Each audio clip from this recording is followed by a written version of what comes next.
बिस्मिल्लाहिर्रहमानिर्रहीम। अस्सलाम वालेकुम डियर स्टूडेंट्स। क्लास 6 इंग्लिश में आज हम पढ़ेंगे chapter number 4 that is the blue light on page number 37। जिस तरह से हमने चैप्टर नंबर 3 कैंटरविला गोस्ट पढ़ा था, गोस्ट की स्टोरी, इसी तरह ब्लू लाइट भी एक गोस्ट की ही स्टोरी है जिसे लिखा था वेकम मोहम्मद बशीर ने, जो एक नॉवेलिस्ट थे और एक शॉर्ट स्टोरी राइटर थे। उन्हें अपनी राइटिंग्स के लिए अवार्ड भी मिला था, पद्मश्री अवार्ड इन 1982 में। वो जो है इंडिया का सबसे सक्सेसफुल जो है राइटर में से एक थे। तो ब्लू लाइट की स्टोरी को पढ़ने से पहले हमें यहाँ पे एक वार्म अप में यहाँ पे दिया गया है कि ये एक पुराना सा घर है। इस घर में हमें कुछ ऐसे ड्राइंग्स बनाने हैं जिससे ये घर जो है वो बहुत ही हॉन्टेड लगे, डरावना लगे, भूतिया एक घर लगे। तो हमें यहाँ पे अलग अलग यहाँ पे कुछ ऐसे ड्राइंग्स बनाने हैं। तो हम ये गोस्ट की जो है स्टोरी जो है वो बहुत ही इंटरेस्टिंग स्टोरी है, तो हम पढ़ेंगे story. Let's start. The speaker in the story is a writer who has rented an old house in outskirts of a small town in Kerala. The house has no electricity and is not well looked after, but the speaker finds it a perfect place to write his next novel. After he moves in, the locals warn him that the house is haunted by a ghost named Bhargavi. The speaker does not take the warning very seriously. 2.5 months passes and he begins to forget about Bhargavi. Then one day something happens. Speaker जो है वो एक writer थे। इस कहानी का जो speaker है वो एक राइटर भी था।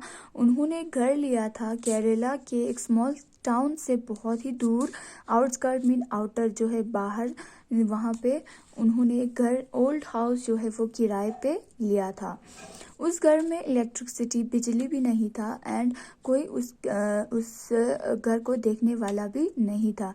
लेकिन स्पीकर को लगा कि ये एक परफेक्ट प्लेस है, परफेक्ट जगह है उसका अपने नॉवेल कंप्लीट करने के लिए। जब आफ्टर ही मूव्स इन, जब वो उस घर में शिफ्ट हुआ, जो लोकल्स थे, लोकल्स मीन जो आस पड़ोस के लोग थे वहाँ पे, जो उन्होंने उन्हें कहा कि उस घर में एक गोस्ट रहता है जिसका नाम है भार्गवी। लेकिन स्पीकर ने उनकी बातों को सीरियसली नहीं लिया। 2.5 महीने जो है वो गुजर गए और वो स्पीकर जो है वो भार्गवी के बारे में भूल गया। देन वन डे, एक दिन समथिंग हैपन, कुछ होने लगा।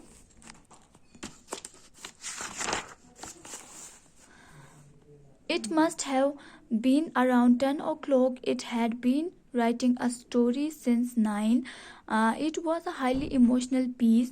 I was writing feverishly when I felt the light from the lantern become gradually dimmer. It must be around 10 o'clock. Time बज रहा था 10 बजे। वो अपना स्टोरी जो है वो 9 बजे से लिख रहा था और it was highly emotional piece. और जब वो स्टोरी लिख रहा था तो उस पॉइंट पे पहुंचा था जहाँ पे वो फुल फीलिंग्स के साथ जो है वो अपना स्टोरी लिख रहा था। I was writing feverishly means excitedly, बहुत ही ज़्यादा एनर्जी के साथ जो है वो अपना वो नॉवेल लिख रहा था। तो उसे लगा कि जो लालटेन का जो लाइट है वो धीरे धीरे कम हो रहा है। I pick it up and shook it. There was no kerosene in it, but I did not want to stop writing. All my attention was on the story I was writing. I continued writing as the light got dimmer and dimmer until finally it went out altogether. मैंने जो है, उसने क्या किया, speaker ने जो है वो लैम्प उठाया और शूक इट, उसे हिलाने लगा। तब उसे पता चला कि वहाँ पे केरोसिन नहीं है। केरोसिन मीन्स वो ऑयल जो हम